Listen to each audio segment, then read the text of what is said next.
Praise God. Good morning. Good morning. Ayan. Purihin ng Panginoon. At isa pong kagalakan na alam natin na sa ating pong panalangin, merong isang Diyos na hindi kailanman ay nanunumbat. At hindi ito sa pagandahan ng panalangin. Hindi rin ito sa palakasan ng boses, kundi sa pananampalatayang alam natin ang Diyos lamang ang siyang sasagot sa lahat ng ito. Okay, so let's start sa ating pong series again. We will continue po. So this week ay yung ating pong ikapitong bahagi ng kwentuhan about sa Genesis.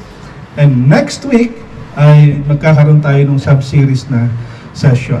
So again, sa umagang ito, alam natin na pagka sinabing Genesis, ang ibig sabihin ay kapanganakan o pasimula. Okay? And this morning, itutuloy natin yung ating series, and to give you some introduction, have you tried, nasubukan nyo na ba na tumulong sa isang tao and found out na ayaw nila ng tulong ninyo? Naranasan niyo? Di ba? Gusto mo siyang tulungan, pero ayaw ka naman yung, pag ikaw tutulong sa akin, huwag na lang. Nakaka-relate.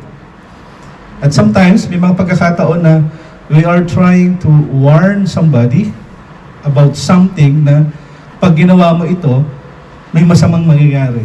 And yet, that people ignored you. Meron ganun, ano? At may mga pagkakataon na minsan iniisip mo, sana hindi ko na lang siya tinulungan. Dahil ang tigas talaga ng ulo niya. Okay? I remember, when my eldest son, si Timothy Paul, during sa kanyang kabataan, nung kalikutan niya, siyempre bata, alam mo yun, yung kahit anong saway mo, huwag mong gawin yan, makukuryente ka, huwag kang tumalon, huwag kang tumakbo, dahan-dahan lang, yung mga gano'n, yung mga may anak makaka-relate. At his young age, ayaw talaga magpaawat ng bata. Kahit anong ilang beses mong wina-warningan, kahit ilang beses mo at sabihan mo, huwag mong gawin, gagawain niya pa rin. Dumating ang pagkakataon na siya ay nauntog, yung kanyang kanang mata, ay nauntog sa kanto ng table. Boom! Wasak yung talukap ng mata. At ang nangyari dito, nilala namin sa ospital na hindi mo matingnan yung doktor kung paano yung ginagawa sa mata habang hawak mo yung bata, tumatalsik yung dugo. So and so forth. So sa madaling salita, nagkaroon ng 4 o 5 stitches yung kanyang kanang mata. At sa pagkakataong iyon, na parang bakit kaya ayaw niyang makinig? Di ba? Parang meron kang kalungkutan na nadama dahil kahit anong warning mo, kahit anong sabi mo, still ginagawa niya pa rin yung gusto niya. Okay? Kagabi, magkausap kami. Magkausap kami ng anak ko. At muli nasulyapan ko yung mata niya. Every time na pag kinakausap ko yung anak ko, nakikita ko palagi yung mark sa mata na laging parang nagpapaalala ng dahil sa kanyang kalikutan, kaya nangyari iyon. Ang message natin is about sadness and regret. Sobrang lungkot dahil sa panahon ngayon at sa ating pag-uusapan, maraming tao ang kahit anong gawin mo, ayaw nilang sumunod at makinig. At ang pag-uusapan natin this morning is about God's regret. We'll talk about part 7 ng beginning of God's regret. At pag-uusapan natin ang Genesis 6. Andiyan pa po kayo? Amen. Huwag niyo ko tutulugan ha, maaga pa. Okay. So we will talk about, all throughout ng pag-uusapan natin, tandaan nyo, merong 2 kingdom. Kaharian ng kadiliman at kaharian ng liwanag. Darkness and light. Yung 2 kaharian ito, ay lagi silang tumatakbo na opposite direction. Magkaiba sila ng gusto, magkaiba yung nangyayari sa kanila. At dito nagsimula ang lahat sa simpleng plano ng Panginoon, and yet something happened. Tama?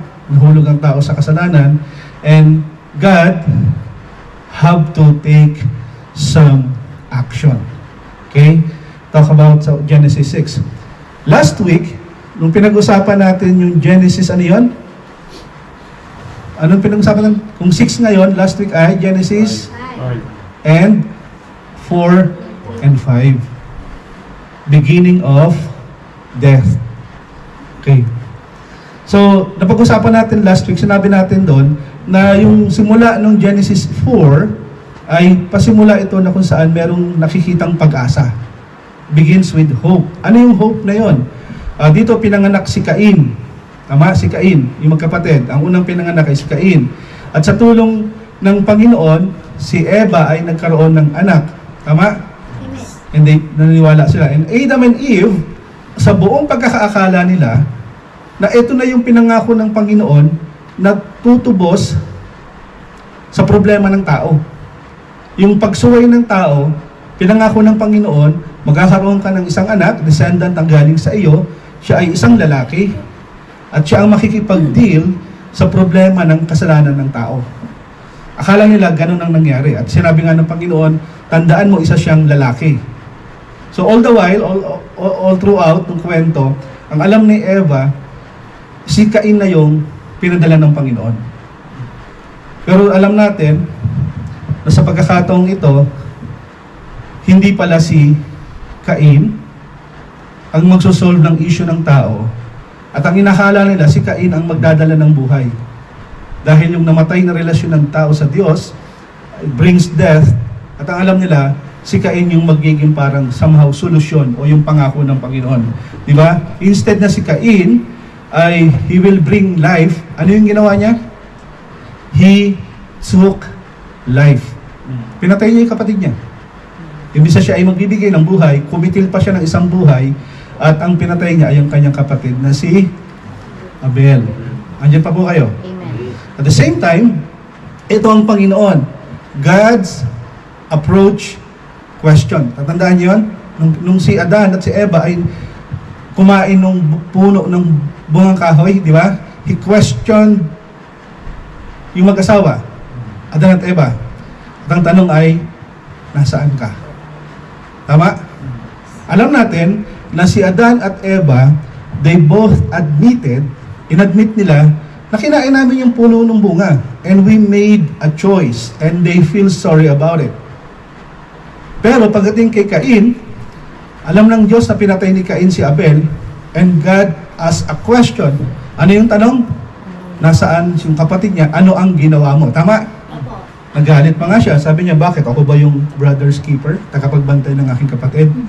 At ang nangyari dito, alam ng Panginoon na pinatay niya si Abel, at sabi doon, hindi ko alam kung nasan yung kapatid ko, pero sa kwento, ito ay binaon niya sa ilalim. He buried them under the sand, sa buhanginan. Okay? At dito rin makikita natin sa kwentuhan that it remind us na sa kabila ng warning ng Panginoon kay Cain, sa kabila ng pagkakaila ni Cain, yung kasalanan ay parang lion. A crouching lion, nagkaabang lang na kung saan ka mahina. The lion is seeking whom he may devour. Kung sino yung kanyang kakainin, kung sino yung kanyang sisirain. At dito nga, dumating ang pagkakataon na yung kasalanan ni Cain, pinabayaan niya ang lahat. He let sin played into his life. Anong nangyari kay Cain? Hindi siya nakinig sa abiso o sa salita ng Panginoon.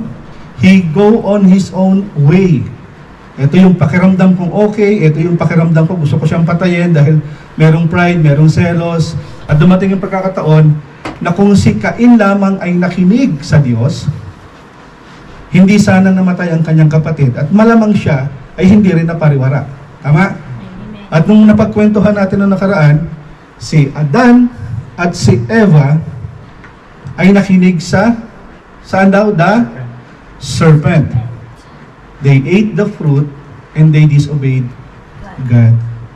Si Cain, nakinig siya sa kanyang kabuktutan on his own brokenness.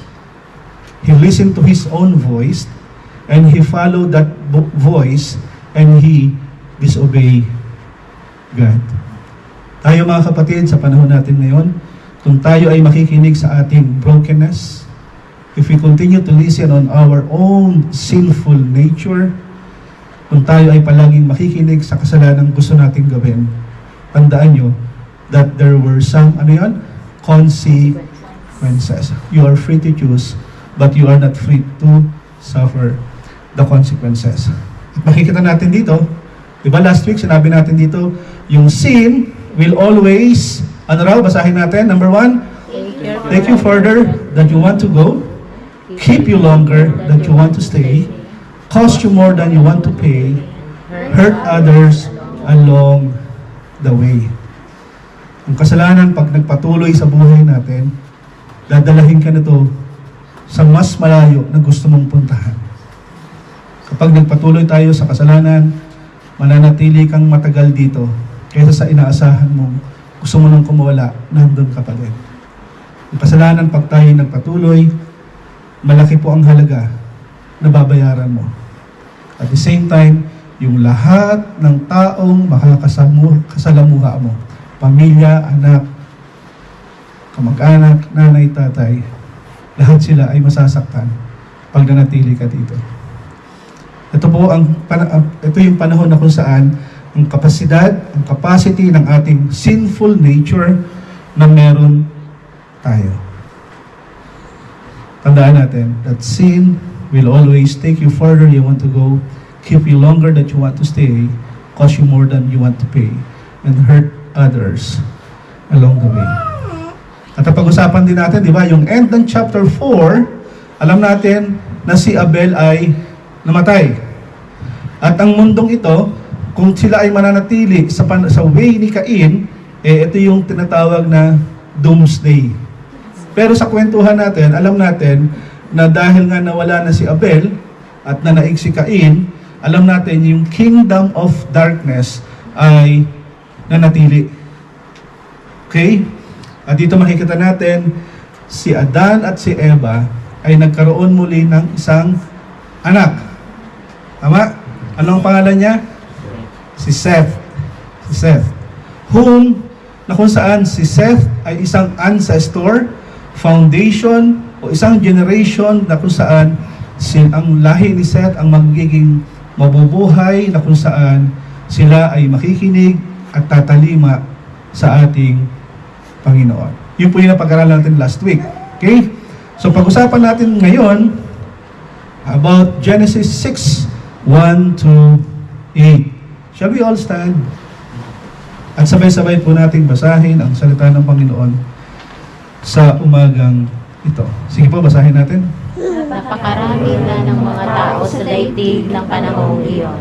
Nagkaroon sila ng mga anak na babae, nang makita ng mga anak ng Diyos na mga babaeng anak ng tao ay magaganda.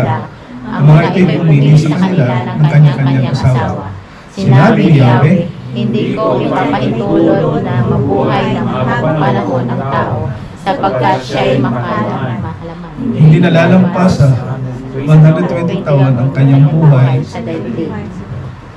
Ng panahon iyon, may mga higante sa ibabaw ng lupa. Sila ang naging bunga ng pahipagtalig ng mga anak ng Diyos sa mga anak ng tao.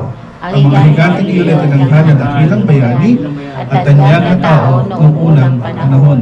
Nakita ni Yahweh na laganap na ang kasamaan ng tao sa daigdig, at puro kasamaan na lamang ang palaging nasa isip nito. Kaya labis na ikinalulungkot ni Yahweh na nilikha pa niya ang tao. Sinabi niya, lilipunin ko ang lahat ng taong nilalang, lilipunin ko rin ang lahat ng hayop at mga ibon. Ikinalulungkot kong nilalang po pa ang mga ito. Ngunit si Noe ay naging kalugod-lugod kay Yahweh. Purihin ang Panginoon sa pagkabasa po ng kanyang salita. Sige po, tayo po ay makakaupo na. Okay. So yung kwento natin this morning, okay, meron daw dalawang kingdom sa kwento natin ngayon. Ito yung kingdom of darkness and kingdom of light. Yung isang kaharian ay galing kay Cain at yung isang kaharian ay galing kay Seth. Si Cain ay isang tao na kung saan umalis siya sa presensya ng Panginoon, nagsarili siyang ng buhay, ng landas, na kung saan hindi na siya bumalik sa piling ng Diyos. Samantalang kay Seth naman, na kung saan sinabanggit natin sa naging lahi ni Seth, ang lahat ng nung lahat ng kanyang descendant ay tumawag sa pangalan ng Panginoon. Tawagin natin na yung kingdom ni Cain ay kingdom of darkness at yung kay Seth naman ay kingdom of light. Okay? Pag sinabing kingdom of darkness, ito yung mga tao na kung saan hindi followers ng Diyos. Hindi sumusunod sa Diyos. Yung lahi ni Cain. Samantalang yung kay Seth, kabaliktaran. Kingdom of light, at ito yung mga tao na kung saan sumusunod sa Diyos. Nakuha niyo po yung difference. Okay. So yung kwento natin this morning is about Genesis chapter 6.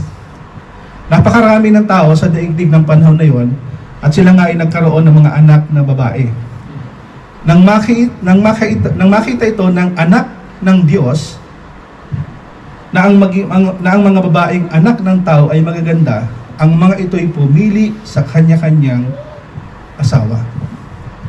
Tandaan niyo yung anak ng Diyos, Son of God, at anak ng tao, daughters of men, o anak ng tao. Okay? Sinabi ni Yahweh, hindi ko na pahihintulot na mabuhay ng mahabang panahon ang tao, sapagkat siya'y makalaman. Hindi nalalampas sa 120 o 120 taon ang kanyang buhay sa daigdig. Nang panahong iyon, may mga higante sa ibabaw ng lupa. Ang grupo nila ay Nephilim. Okay? Ang mga Nephilim ay naging bunga o mga anak ng pakikipagtalik ng mga anak ng Diyos sa anak ng mga tao. Yung Nephilim ay bunga ng pakikipagtalik ng mga anak ng Diyos at anak ng tao. Tandaan niyo yung words na yun. Ang mga higanting iyon ay tinanghal na dakilang bayani at tanyag na tao noong unang panahon. Sikat sila at sila yung mga mahuhusay na heroes o warriors that time. Nakita ni Yahweh, sa panahong iyon, laganap ang kasamaan ng tao sa daigdig. At puro kasamaan na lamang ang palaging nasa isip nito. Kaya, labis na kinalungkot ni Yahweh na nilikha pa niya ang tao. Sinabi niya, lilipunin ko ang lahat ng taong aking nilalang, lilipunin ko rin ang lahat ng mga hayop, mga ibon, ikinalulungkot kong nilalang ko pa ang mga ito. Ngunit si Noah o si Noe ay naging kalugod-lugod kay Yahweh. At dito sa ating kwento, makikita natin si Noah o si Noe ay isang matuwid at mabuting tao sa kanyang kapanahunan. Namuhay siya ayon sa kalooban ng Diyos. At si Noah ay merong 3 anak, si Shem, Ham, at Japheth. Maliban kay Noe o kay Noah, masama ang lahat ng tao sa paningin ng Diyos at laganap ang karahasan sa lahat ng dako. Ito ang kalagayang nakita ng Diyos sa buong daigdig, na mumuhay sa kasamaan ang lahat ng tao. Okay? At dahil sa tuloy ng ating kwento, sinabi ng Diyos kay Noah, o kay Noe, napagpasyahan ko ng lipulin ang lahat ng tao sa daigdig, umabot na sa sukdulan, rurok ng kasalanan. Sobrang wicked, kung saan wala na silang takot sa Diyos. Umabot na sa sukdulan ng kanilang kasamaan, gugunawin ko sila kasama ng daigdig. Kaya gumawa ka ng isang malaking barko, ang sabi kay Noah, gawa sa kahoy na yari sa cypress, lagyan mo ito ng mga silid at pahiran mo ng alkitran ang loob at labas nito.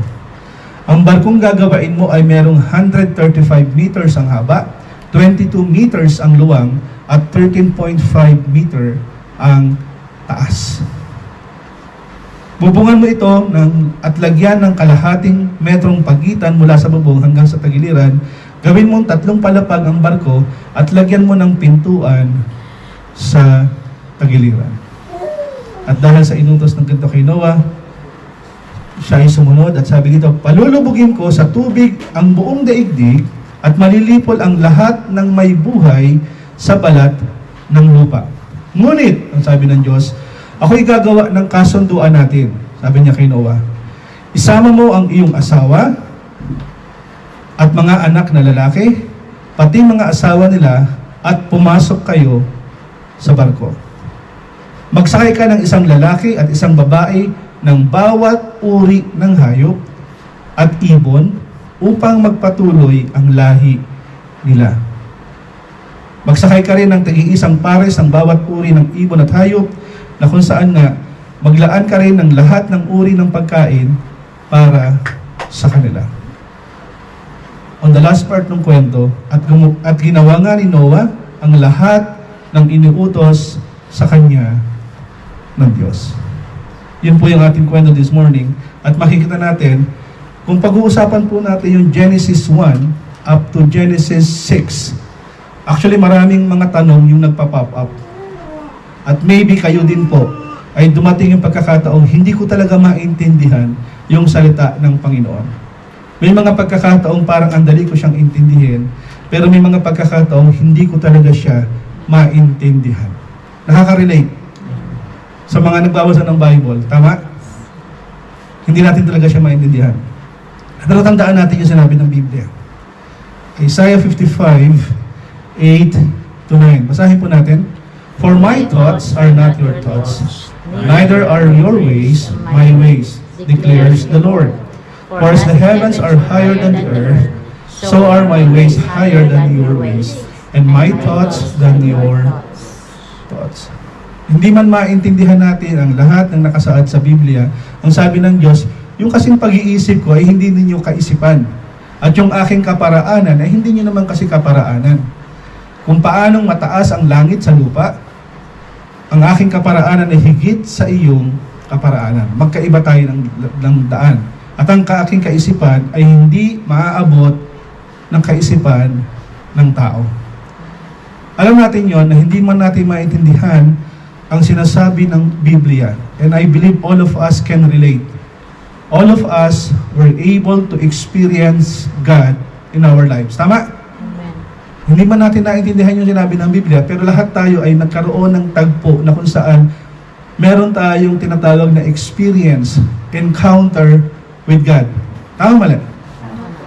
As we experience God in our life, kaya tayo naririto ngayon, because we want to pursue Him. Tama? At dahil sa naranasan natin ito, we want to obey Him. We want to follow yung lahat ng Kanyang utos dahil tayong lahat, ako at kayo, ay may tinatawag na personal experience with God. I suggest mga kapatid, all of us, pursue Jesus. Hanapin natin si Jesus. Kausapin natin siya. Bakit? We will learn from His Word. We will be reminded of His goodness, of His faithfulness in our life. The more that you have an experience, encounter with God, the more we understand kung ano ang sinasabi ng Panginoon. Amen? Amen. Nasain po natin, nahanapin natin palagi ang ating Panginoon. Makikita natin doon sa kwentuhan, if you're going to check Genesis 1 hanggang Genesis 6, ay ganito po yung tagpo. Alam natin that God created yung lahat ng nakita natin sa mundo sa Genesis 1. Katulad ng, sabi ng Panginoon, let there be light. And there was light. He created yung 6 na araw na kung saan, sabi niya, lahat ay mabuti. Pero yung kanyang huling nilikha, sabi niya, it is very good. Pero pagdating kay Adan at Eva, hindi niya sinabing magkaroon ng Eva at Adan. Anong ginawa? God created everything. He created yung tree of life to establish His authority sa buhay. At sabi doon sa Genesis 2, He created Adam and Eve. He molded them. Tama? Minold niya, God shaped them. At nung kanyang, siguro yung mukha, yung daliri, yung paa, as God shaped them, galing doon sa alabok. Alam natin that God breathed His Spirit. Yung kanyang espiritu ay hiningihan niya si Adan at si Eva. At alam natin, nung pagtapos nagkaroon sila ng buhay, Adam and Eve able to communicate doon sa kanilang environment. Tama? Pinangalanan niya lahat ng hayop. At the same time, after na hiningahan ng Diyos si Adan at Eva, they will also able to communicate with God. Tama? At makikita natin dito, they are physically alive and spiritually, nung kausap nila ang Diyos, they are spiritually alive. Pero dumating yung pagkakataon na kung saan sin kick in, therefore, they are physically alive but spiritually dead. Hindi naman talaga sila namatay. At ang pangako ng Panginoon, sa lahi ni Eva, magkakaroon, ipapanganak ang isang lalaki na kung saan he will deal with the issue ng lahat ng kasalanan. At sabi nga doon, God help them. May mga pagkakataon na kung saan si Adan at si Eva ay umalis doon sa plano ng Panginoon, but ang Diyos ay napakabuti pa rin. He redeemed Adam and Eve. At that time, para pagtakpan yung lahat ng kanilang shame sa sarili nila, God, di ba, yung God killed one sheep to cover their sin. Sabi nga doon sa Hebrew, without the shedding of the blood, there is no forgiveness of sin. Take note that pagdating sa Genesis 4, si Adan at si Eva ay still broken people. When we say broken people, they are sinful by nature. At dahil nga dito, ang kanilang relasyon sa Diyos ay nahiwalay, namatay. Physically, nakikita sila, physically sila ay buhay, pero spiritually, wala na silang relasyon sa Panginoon. At makikita natin na kung saan sa panahon, sa Genesis 4, God provide Cain. Pero nangyari kay Cain, siya ay sobrang arrogante, violente, yung pride nandoon din. Dito sumilang yung tinatawag na kingdom of darkness. Sa loob ng 10 generation, from generation to generation, walang katapusan yung makikita natin sa Biblia, sa Genesis 4 and 5, yung and he died, and he died, and he died, and he died. At the end, nung verse, until Seth born. Si Seth ay represent of kingdom of light. Andiyan pa kayo? Okay. Para mas madali natin makita, nilagyan ko siya ng table. Si Cain, sabi doon, Cain was a man who went away from the presence of the Lord and did not return. Pero yung lahi ni Seth, Seth was a man who prompted his descendant to call on the name of the Lord. Kingdom of darkness and were people who were not God followers. Pagdating kay Cain at pagdating kay Seth, ito yung kingdom of light were people who were God followers. Dalawang kaharian, kadiliman at kaliwanagan.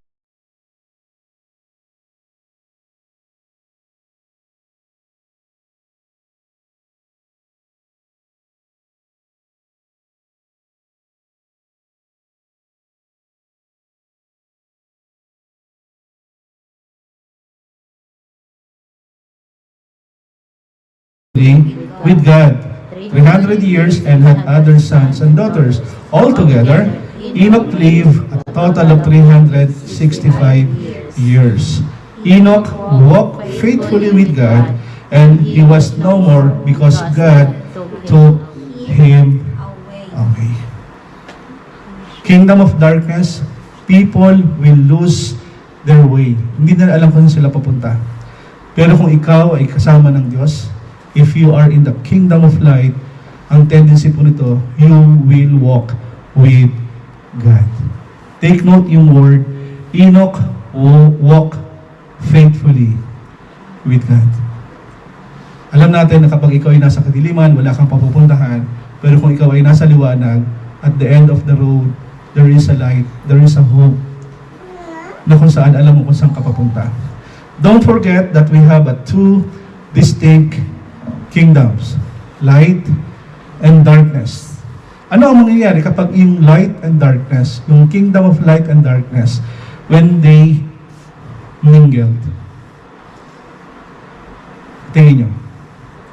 Pag sila ay nagkaroon ng tinatawag na pag-iisang dibdib. Yung darkness and light, sa chapter na ito, when they mingle, tandaan natin that kinukwento yung Genesis 6 sa point of view ng Diyos para maintindihan ng tao sa panahon na iyon. Lagi natin sinasabi na through marriage, okay, nagkaroon ng mingling yung dalawang kaharian. Yung Son of God, people who were God followers, Son of God, God followers, choose wife among the children of men. Sino yung mga children of men? People who were not God followers. Sa mga may asawa. Hindi ko alam kung nabanggit na ito ng magulang nyo sa inyo o sa mag-aasawa pa lang. Ang lagi sinasabi ng magulang, nak, be careful kung sino yung papakisamahan mo. Tama? Dahil yung pakikisamahan mo, yung magiging papangasawa mo, ay malaki ang magiging influensya niya sa buhay mo. Tama, mali? Once na nag-mingled yung kayong nagkaroon ng pagsasama, both side have the tendency to influence you na maaring good or bad. Kapag yung Son of God, people who are followers of God, nakipag-mingled sa children of man, sa mga hindi tagasunod ng Diyos, therefore, magkakaroon ng kaguluhan. At ganun ang nangyari sa kwento natin. Lahat ng nakita nating Son of God, sabi doon, they mingled to the Son of Man. Yung lahat ng follower of God, nakipagkasal o nakipag-isang dibdib sa mga Son of Men. Nagkabalik kabilaan. At the same time, ang naging basis lamang po ng Son of God, ng followers of God, pag sila ipipili ng asawa, lagi lang silang nakadepende sa beauty. Dahil maganda, kaya nila ito papakasalan. Nakuha niyo po sa kwento. Yung followers of God, okay, pag nakikita nilang maganda na ito, pang Miss Universe, yung itsura, pwede mong irampa, pero demonyo naman yung ugali, they don't care. Dahil gusto nga nila, at sinunod nila yung sarili nila, sabi doon, mas importante sa mga Son of God, sa followers of God that time, na di baling masama ang ugali, ang ganda naman ng muka. Doon lagi nakadepende yung kanilang basis kung paano sila magpapakasal. At dumating nga yung pagkakataon na kung saan yung descendant po ni Cain, ni Eva, kay Cain, they are beautiful. But yung hearts, yung puso at buhay ng lahi ni Cain, especially yung mga babae, they are so ugly. Nakuha niyo po. Sa lahi naman ni Seth, they are beautiful also, and their hearts are beautiful. That's why they are God followers. Pero ang tendency, nagkaroon ng parang intermarriage, at dito makikita natin na kung saan, sa panahon din natin ngayon, di ko lang kung sinabihan kayo mga pastor nyo dati, that huwag kang makipamatok sa hindi mo mananampalataya. Tama? Bakit? Katulad na nangyari kay Solomon. Sinabihan siya na mag-ingat sa mga babaeng ito. Pinakamatalinong tao sa mundo did not listen to that advice. Anong nangyari? Nahulog sa kasalanan. Solomon. Okay? At dito natin makikita that people, sabi doon, mas sinunod nila yung kagustuhan nila kaysa sundin ang sinasabi ng Panginoon. Kasi sabi sa Genesis 6:1 and 2, when human beings began to increase in number on the earth, and the daughters were born to them, the Son of God saw that the daughters of humans were beautiful, and they married any of them they choose. Napakarami ng tao sa mundo, nagkaroon sila yung anak ng tao nagkaroon ng anak na babae. Okay? Magaganda sila. At nakita ito ng anak ng Diyos, yung Son of God, ang mga babaeng ito'y maganda at pumili sila ng kanya-kanyang mapapangasawa. Sa verse 1 and 2, maraming teacher ang nagtuturo na yung Son of God daw ay angels. Yun ang madalas natin marinig na turo.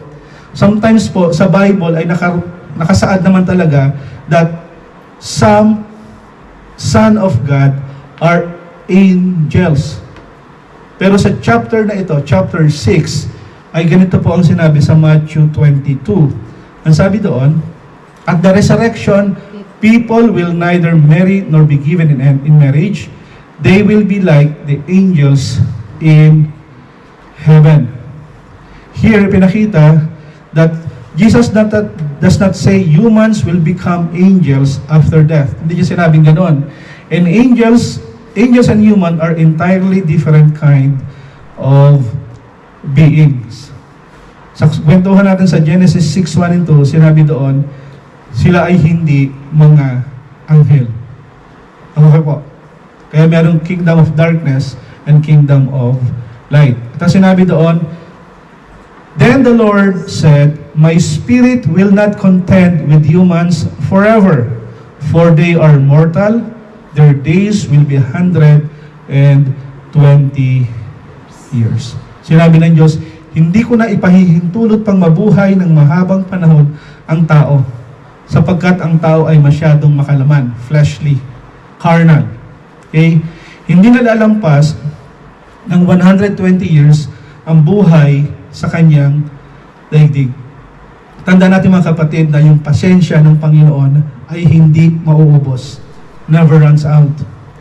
But God has to make an action and justice required to that action. Sa panahon na yon, ang tao ay walang haba sa paggawa ng kasalanan at sa kanilang kabuktutan, ang sabi ng Diyos, mabubuhay na lamang sila ng 120 years. At alam natin na hindi naman nagkaroon ng pagbabago over time. Maraming panahon na kung saan, from generation to generation, alam natin na yung kaharian ng kasamaan o ng kadiliman, kailangan ito ay matigil.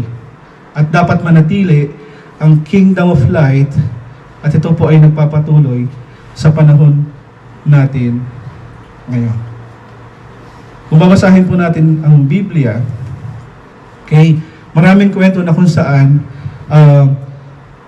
maraming lingkod ng Diyos ang nabuhay ng almost 120 years. Sa buhay po ni Joseph, siya po ay nabuhay ng 120 years. Okay, Moses lived exactly at 120 years old also. Yung kapatid niya, si Aaron ay nabuhay ng 123 years. And if you're going to search yung pinakamatandang tao sa mundong ito, merong 109, may 111, may 115. Pero ang sabi sa Biblia, dahil sa kabuktutan, kasamaan ng tao, sila ay aabutin na lamang ng 120 years. Aabutin pa kaya tayo ng 120 years? Kung walang betchin siguro, no? Bawal baboy. Bawal ang baboy. Pero ito yung time na kung saan God set a year na kung saan ang isang tao ay mabubuhay na lamang. Tingnan natin yung kasunod na kwento. Genesis 6 verse 4, basahin po natin. The Nephilim, Were on the earth in those days, and also afterward, when the sons of God went to the daughters of human, had children by them. They were heroes of old, men of renown. Alam natin na yung naging bunga ng pagtatalik ng dalawang kaharian ito, ang tawag sa kanila ay Nephilim. Those people, ang totoo po yung giants. Okay? Kung alam natin si David and Goliath. Tama? Yung kwento po kagabi sa devotion ni Kuya Richard, di ba? Yung sa Numbers, nung nakita na doon sa Promised Land, maraming mga giant, para tayo mga grasshopper lang sa tingin nila. Nakukuha niyo po. Totoo yon. At dito makikita natin na when the sons of God marrying woman ng son of man, ang tawag sa kanila ay Nephilim, and those people were the mighty warriors. Mighty man. Kilala sila yung mga bayani nung panahon na yon. Okay? At makikita natin na sa era o sa panahon ng Genesis 6, ito yung tinatawag nating, ito na yung panahon na kung saan dapat na talagang lipulin ang kasamaan ng tao. Okay. Tingnan natin ng verse 5. Sabi doon sa 5, "The Lord saw how great the wickedness of the human race had become on earth, that every inclination of the thoughts of the human heart was only evil all the time." Nakita ni Yahweh na laganap ang kasamaan sa tao, ng tao sa buong daigdig, at puro kasamaan na lamang ang palaging nasa isip nito. Sagad-sagad yung kanilang kasalanan. At makikita natin na sa panahon natin ito, parang wala namang nagbago. Parang mas malala pa nga. Tama? Mas lumala. At dito natin makikita, all throughout the years, God's redemption and recreation, sabi doon, still, ang tao ay ayaw pa rin sumunod sa plano ng Diyos. At tingnan natin kung ano ang naging reaksyon ng Diyos before we end our story. Anong naging reaksyon ng Diyos? The Lord regretted that He had made human beings on the earth, and His heart was deeply troubled. Sa Tagalog, ang sabi doon, kaya't labis na ikinalungkot ni Yahweh na nilikha pa niya ang tao. Siguro sa mga magulang, no? Pag meron silang anak na sobrang sama, di ba lagi natin, kahit sa pelikula, nakikita natin yon, sobrang kasamaan mo na. Ayaw ko na sa'yo. Nagsisisi ako at pinanganak pa kita. May napanood na kayong ganon? O nasabihan na kayo ng ganon ng magulang? O may kakilala? Di ba? Yung regret dito ay hindi po sinasabi na kung saan nanghinayang ang Diyos. Parang, naku, mali ako ng pagkakalikha kay Cain. Hindi ganon. Yung regret na sinasabi po dito ay yung tinatawag nating feeling of pain, sadness, or unhappiness. Yung regret na sinasabi dito ay hindi ito yung parang nagkamali ako, sorry, uulitin ko na lang. Hindi ganon. Yung regret dito, sabi ng Panginoon, sobra siyang nalungkot. Hindi siya natuwa sa kalagayan ng tao. At makikita natin dito sa kwentuhan that maraming tao ang nagkanya-kanya ng landas, maraming tao hindi sumunod sa Diyos. So ano man sa tingin yung mangyayari pag sobrang kasamaan na ng tao? Remember si Lucifer nung siya ay nahulog? When Lucifer fell, ano nangyari? Kinik out siya sa langit. Di ba? Si Adan at si Eva, nung nahulog sa kasalanan, anong nangyari? They vanished in paradise. Tama? At sa panahon natin ngayon, ano kaya ang mangyayari nang dahil si Cain ay nahulog sa kasalanan? Ano ang reaksyon ng Diyos? Sa kabila ng kanyang sobrang nalungkot, sa kabila ng kanyang hindi na siya nasiyahan sa katayuan ng tao, ano sabi ng Diyos? So the Lord said, basahin natin, I will wipe from the face of the earth the human race I have created, and with them the animals, the birds, the creatures that move along the ground, for I regret that I have made them. For I regret that I made them. Dito mo makikita that God expressed His sorrow, pain, and happiness na kung saan yung kanyang nilikha na sobrang ganda ng kanyang plano dumating sa panahon na kung saan bumagsak, nag-fell into sin. At dito makikita, sabi niya, sa sobrang kasamaan nila, kailangan na silang lipulin. And if you want to know more, balik tayo next week. Dahil pag-uusapan natin yung Genesis 7. But here makikita natin, again, parang wala ng pag-asa. Tama? Genesis 4, nag-start yung pag-asa. And then matapos yung Genesis 6, parang wala na yatang pag-asa. Dahil lilipuli na yung lahat ng nilikha ng Panginoon, pati yung tao, lahat ng ito ay kanyang i-eradicate. And tingnan natin ang sinabi sa verse 8, "But Noah found favor in the eyes of the Lord." May isa pa uling pag-asa. Sa kabila ng kaharian, ng kadiliman, nanaig pa rin ang pag-asa na magkakaroon ng kaharian muli ng liwanag. Si Noah ay naging kalugod-lugod kay Yahweh. Noah found favor in God's eye. Hindi ibig sabihin po na si Noah ay perfect. Okay? Hindi sinasabi na yung buhay ni Noah that time ay sobrang easy at hindi mahirap. Tandaan natin that yung humanity will continue, yung end ng civilization mag-e-end nga, pero merong new beginning. At makikita natin that Noah survived doon sa judgment na gagawin ng Diyos. Tama? I-eradicate, pero God found, nagkaroon nakita ng Panginoon na si Noah, Noah found favors in the eyes of God, of the Lord. At dito natin makikita na sa Biblia po, very few people in the Old Testament ang sinabihan ng found favor in God's eye. Iilan lang po ang sinabihan ng ganito sa Biblia. And Noah was so special. He found favor from the Lord. At makikita natin, between death and life, life continue sa panahon natin ngayon. Nagigets po? So anong nangyari? Tingnan natin. This is the account of Noah and his family. Noah was a righteous man, blameless among the people of his time, and he walked faithfully with God. At alam natin na meron siyang tatlong anak, Shem, Ham, and Japheth. At kung titignan natin, sa 11 up to verse 21, na kung saan ginawa niya na yung barko, di ba? Yung arko. Nung natapos niya yung arko, ano sabi sa Genesis 6:22? Last verse, Noah did everything just as God commanded him.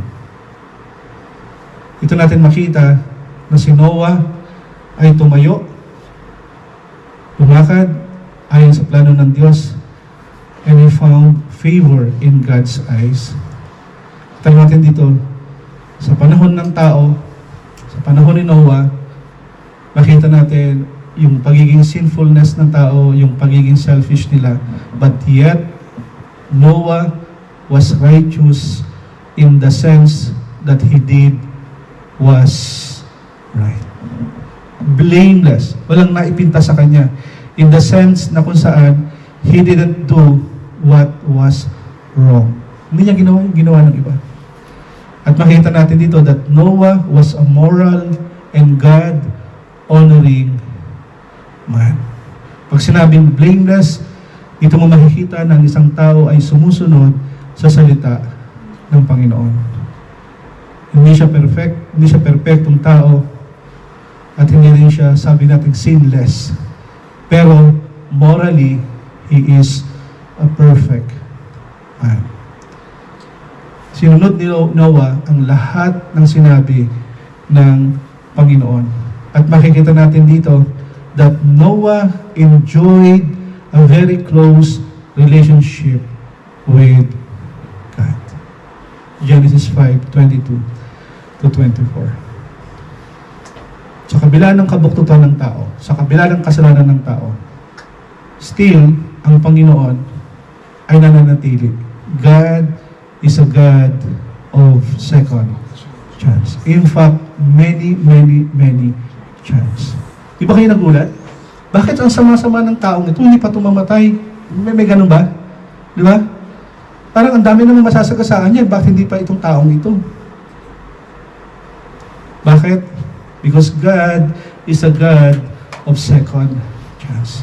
Hindi hahayaan ng Panginoon na isara natin ang ating mata na tayo ay mamatay, na walang pagkakataon na tayo ay lumapit at humingi ng tawad sa Kanya. Maraming pagkakataon sa Biblia, di ba? Si Peter, he received second and fourth many chances. 3 beses niyang pinagkanulo si Jesus. Si Jonah, sumuway sa Diyos. Si Mark, si Samson, si David, lahat ng ito, makikita natin that they were all God's trophies pagdating po sa biyaya ng Panginoon. Ang Diyos po natin is God of second chance. God is patient and forgiving God. Gusto ng Panginoon na kung saan ang lahat ng kanyang anak ay lumapit sa Kanya, magbalik loob, humingi ng tawad, at sumunod sa Kanya. At dito natin makikita that God does everything to draw us to repentance. People need the Lord. People also need someone like you and me to tell about the kingdom of light. Tayong lahat ay binago ng Panginoon, tama? From darkness to light, from death to life, from bondage of sin to freedom of sin. No wonder Paul prayed and he told God na ingatan mo po ang mga taong ito. As we end, may we ask everyone to pray, to read before we pray. Ang sabi dito, basahin po natin, Colossians 1:9-14. For this reason, since the day we heard about you, we have not stopped praying for you. We continually ask God to fill you with the knowledge of His will through all the wisdom and understanding that the Spirit gives, so that you may live a life worthy of the Lord and please Him in every way, bearing fruit in every good work, growing in the knowledge of God, being strengthened with all the power according to His glorious might, so that you may have great endurance and patience, and giving joyful thanks to the Father, who has qualified you to share in the inheritance of His holy people in the kingdom of light. For He has rescued us from the dominion of darkness and brought us into the kingdom of Son He loves, in whom we have redemptions, the forgiveness of sin. People need the Lord. Tayo na nakakilala sa Panginoon, tayo na nagkaroon ng personal experience with God, tayo na nakakita ng pag-asa, tayo na nakakita ng liwanag. People need the Lord. And that people is you. Share Christ, share the good news. And this prayer, ang ibinigay din ni Pablo sa mga taga-Colossians. Shall we pray? Heavenly Father, we thank you sa umagang ito. Thank you, Lord, dahil ang iyong awa at biyaya ay nagpapatuloy. Ang iyong kabutihan at ang iyong katapatan ay patuloy naming nararanasan. Hindi man namin maintindihan ang lahat-lahat sa mundong ito, pero nariyan ka upang magkaroon kami ng personal encounter with you, upang kami ay sumunod sa liwanag, sa paanyaya, sa iyong mga kautusan, sa guidelines, through your word in our lives. Turuan at tulungan mo din po kami, Panginoon, na maibahagi ang pag-asang ito sa maraming tao na amin pong kakilala, upang sila man din po ay maligtas sa tiyak na kapahamakan, magkaroon po ng breakthrough in their life, from darkness to light, from bondage of sin to freedom of sin. At sila man din, Panginoon, ay makasama sa iyong pagbabalik. Tulungan at turuan mo po kami na kami po ay maging tapat hanggang sa iyong pagdating. Ito po aming dalangin sa pangalan ni Jesus. Amen.